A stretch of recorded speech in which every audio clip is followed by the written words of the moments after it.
The first and the most important thing that you need to do in order to take control of your drinking is to come to a very clear understanding of why you're drinking. With every drink, there's a moment of truth when you're making a decision. And when I talk about understanding why you drink, it's really knowing what's going on in your brain and body in those moments when you're making the decision.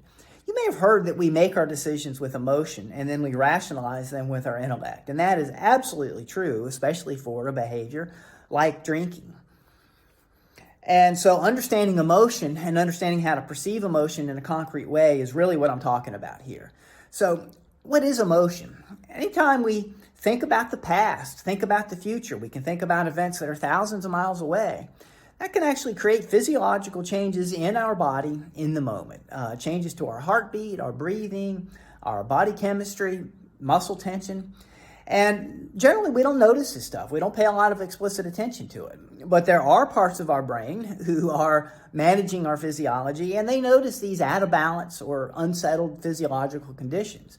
And they want to bring everything back to balance all the time. And so this subconscious process inspires us to take action to settle things. And so as a drinker, one thing that alcohol does is settle this sort of, at least a perception of, and oftentimes a reality of, this unsettled physiology.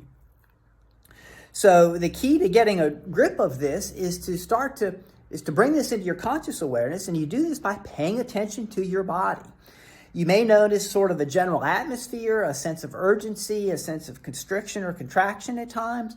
But also, if you'll do like a scan of your body, you'll find maybe sensations in your belly or your chest that really are that kind of represent this unsettled physiology. And so if you'll do this and you start to practice this, you'll start to make a connection. The reason I want to have a drink is to make these sensations go away. And you'll see that they're very modest and mild sensations. And you'll find that if you've ever done hard exercise or had a headache or experienced really intense emotion like grief, that what you're experiencing in the moment is usually going to be pretty mild and modest. And then you can start to say, okay, is this important? How is important solving this little sensation in my belly compared to my long-term goals to lose 20 pounds? Or how important is it compared to not pissing off my wife tonight? Or how important is it compared to waking up fresh in the morning? So you start to make an analysis of what you want, really relative to what's driving it, which is just some basically mildly unsettled physiology.